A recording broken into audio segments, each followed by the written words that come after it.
B Ed 2024-26 সেশনে যারা admission নিয়েছেন তাদের জন্য একটি গুরুত্বপূর্ণ আপডেট। আপনারা অবশ্যই অবগত হয়েছেন বা আমার আগের ভিডিওগুলো দেখেছেন, সেখানে আমি সিলেবাস নিয়ে আলোচনা করেছি, প্র্যাকটিকাম নিয়ে আলোচনা করেছি এবং এটাও জানেন যে প্রত্যেকটা সেমিস্টার কিন্তু 500 মার্কস বা 500 মার্কস নিয়ে এক্সাম হয়। কত? 500 মার্কস নিয়ে। এবং আপনাদের যে থার্ড ফেজে যে অ্যাডমিশন সেটাও কিন্তু অনেক জায়গায় বুকিং চলছে, আরেকবার হয়তো নোটিফিকেশন দেবে। ইউনিভার্সিটি নিয়ম অনুযায়ী মিনিমাম কিন্তু 100 ডেজ একটা ক্লাস করানোর যে ব্যবস্থা সেটা কিন্তু করানো হয়। কত? 100 ডেজ।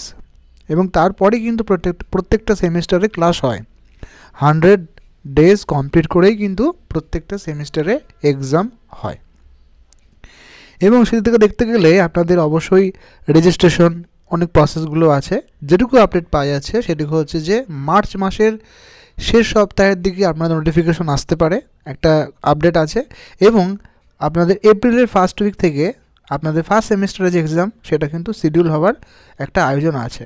কিন্তু এর মধ্যে অনেকগুলো কাজ আছে, সেগুলো হচ্ছে আপনাদের প্র্যাকটিকাম এবং এক্সটার্নাল এক্সাম হয়।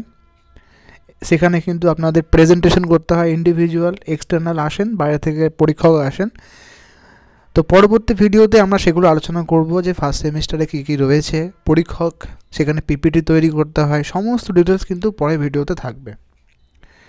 এবং সেখানে আমি চেষ্টা করব কয়েকটা বিষয়ের যেগুলো সম্ভব সেগুলোর পিপিটি আমাদের গ্রুপে দেওয়ার, সেই পিপিটি আমাদের গ্রুপ থেকে আপনারা পেয়ে যাবেন। এখন থেকে কিন্তু আপনারা সেগুলো বিষয়ে একটু চর্চা বা পড়াশোনা করতে হবে, নাহলে পরীক্ষার সমস্যা হবে।